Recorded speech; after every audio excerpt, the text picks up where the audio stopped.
Today we're talking about pause lift variations, what they are, how to incorporate them in our training, how to best perform them to get the most out of them.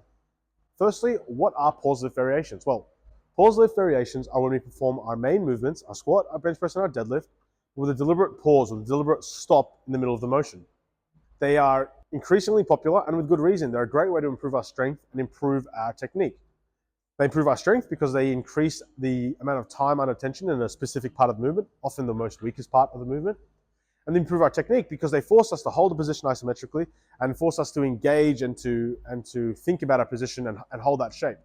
I often, however, see pause lifts performed incorrectly or not performed in a way that's going to get the best out of them. So today we're going to talk about how to get the best out of your pause lifts, your pause squats, your pause bench, your pause deadlift for your powerlifting training. Firstly, the pause squat. A pause squat is when we pause at the bottom of a squat. You can pause at other positions. You can pause halfway up or halfway down, or even combine pauses at different positions. But the most common practice is to pause at the bottom. Now, the common mistake that I see people make, there are a number. The first is anticipating the pause. When we are descending in our pause squat, what we want to do is we want to descend in a very natural way, in the way that we intend to descend when we're doing our normal squats or when we're doing our competition style squats. We don't want to slow the descent down deliberately with the intention of the pause. Remember, the goal here is not to have a good pause. The goal is to get the best transference from our pause movement into our main lifts. What people will do is they'll slow down the descent so that the pause looks good. They'll slow down the descent as they approach the bottom, and that way they're able to hold that bottom position a little bit more stably, and then drive out and then look back and they go, man, my pauses look good. But what you're actually doing is you're actually creating an artificial performance, and you're not going to get the best out of your movement this way. Instead, what you should try to do is descend like you normally would, and then aim to stop as suddenly and stably as possible. So for example, in this clip, you're going to see that I descend into my squat and I'm slowing down as I get there, and because I do so, I'm able to pause really well. Now check out the second clip here, where I deliberately squat quickly, and I try to pause as hard as I can. Now you may notice there's a little bit of bobbling there, or my pause doesn't look as good. It's not as stable. But that's okay. That's what we're trying to train. We're trying to train ourselves to be stable and try to hold that position in what we're going to be doing, in that kind of quicker, more natural descent. So don't descend with the anticipation of the pause. Instead, try to descend normally. The second big mistake that I see people make when they're doing their pause squats is double dipping. They kind of relax into they do their pause, and then they kind of bounce down and then try to drive back up. Instead, what you want to be doing to get the best out of your pause squats is to hold your pause, and then from there, drive your way out of the bottom of the squat with your leg strength, with your physical strength, rather than trying to bounce your way out of the squat. That's not going to get the best results for you. And the third mistake that I often see is losing tightness. People often get to the bottom of the squat and they'll kind of like relax, or they kind of, they're not stable and they're not still and stiff and tight.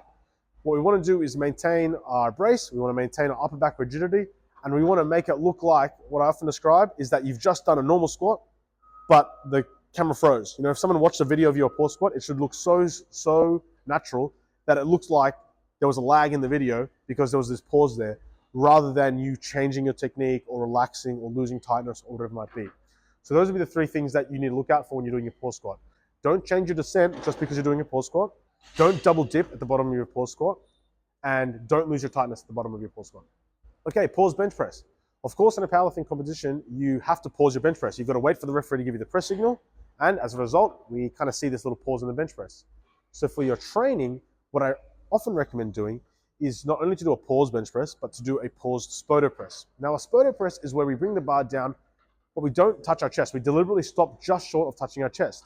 And what I like about a paused spoto press is that we can't rely on resting the bar on our chest. A lot of lifters will rest the bar on their chest or deload some fraction of the weight onto their body. But with a paused spoto, you're not able to do that. You physically have to hold the weight in your hands. So you'll see in this first clip, a demonstration, the bar kind of comes down and I pause the bar just off the chest, and it even looks like the bar is touching my chest. So a couple of mistakes or things to keep in mind when you're performing your paused spoto press. Firstly is that you want the bar to approach your chest as close as possible. You want the bar to be like a centimeter off your chest, no higher than that. A lot of lifters will kind of pause 2 or 3 inches off their chest. What you want is we want to expose our body to the deepest part of the movement as possible. And so bringing the bar all the way down just above the chest is the best way to do that. Second mistake that people make in the pause squat press is a lot like the pause squat, is they change their descent. They anticipate the fact that they're going to have to stop at this point, and so they slow down the descent with this anticipation. Instead, we want to bring the bar down smoothly in the same way that we're going to do in our main lift. So if your main lift is a faster descent, do the faster descent. If your main lift is a slower descent, then do that. But the important thing is that our descent should look the same. And the third mistake I see in the pause squat press is not pausing long enough. I like to pause for a 1.5 count at least, even a 2 count or a 3 count.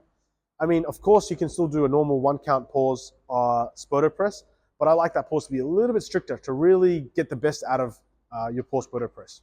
So to summarize the pause squat press, we want the bar to get as close to your chest as possible. We want the descent to be as natural as possible. And we want the pause to be of long enough duration. And of course, actually, just like in the pause bench press, pause squat, we don't want any double dipping. We want that pause to be nice and stable. But those would be the main things you need to keep in mind when you're doing your pause squat press. Okay, lastly, the pause deadlift. Now this is both applicable to conventional and sumo. In the pause deadlift, of course, there's no eccentric like the squat and bench press. So the question is, where are we going to do our pause? The two most common places that people will do their pause deadlifts is immediately off the floor and at the knees. I generally like pause off the floor much better than I like pause at the knees, especially if you're a sumo deadlifter, but even for conventional. If you're a conventional deadlifter, maybe a pause at the knee has some utility, but again, generally speaking, I like a pause off the floor. A couple of things that you need to keep in mind. Firstly is we want that pause to be as close to the ground as possible. A lot of lifters bring the bar far too high up to get the best out of their pause work. What we want is we want to pause the instant the bar breaks the ground. On the same line of thinking, a lot of people will bring the bar off the ground and then let the bar descend before they come back up again. So it'll kind of be not really a pause, but really like an up, down, up kind of movement. What we want is we want the bar to be completely motionless, and then we continue with the ascent. And a good way to think about these 2 points, about pausing as low to the ground as possible and about the pause being still and not this kind of ascent, descent, ascent, is we want to think about easing the bar off the floor. And this is one way I describe it to people, is we're not lifting the bar and then stopping. Instead, we're building pressure, we're building tension, and as soon as you feel the bar come off the ground, you hold that, and then you carry on with the lift. You're not jerking the bar off the ground and then letting it, and then relaxing and then lifting again. Instead, you want to build pressure and build tension. So you can see in this demonstration video that I've got here, I get tight and I build tension, and then the bar just breaks the floor and I hold that, and then the bar comes up. So that's what we're going for there. We don't want to be jerking the bar off the ground and letting it descend. Now the same is true in conventional. You want to be building that tension, so upper back tightness, all that kind of good stuff. Ease the bar off the ground, hold that before we continue to lift. Unlike in the squat and bench press, of course, there's no descent, so there's no concern about changing our technique or changing our descent. But the idea still remains that we want our technique to be the same. We don't want to be changing our setup. We don't want to be changing where our head position is or how we're moving in that sense. Everything should be the same. It's just going to be a lift with a pause. So there you have it, a bit of a summary on how you can incorporate pause lift variations into your training and how to get the best out of them.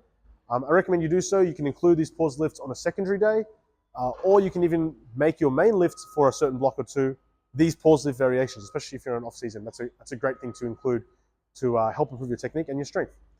If you have any questions, leave them in the comment section below. Otherwise, I'll talk to you next time. Pause lift variations. Today we're talking about pause lift, specifically pause lift variations. What do I want to say here? Fuck.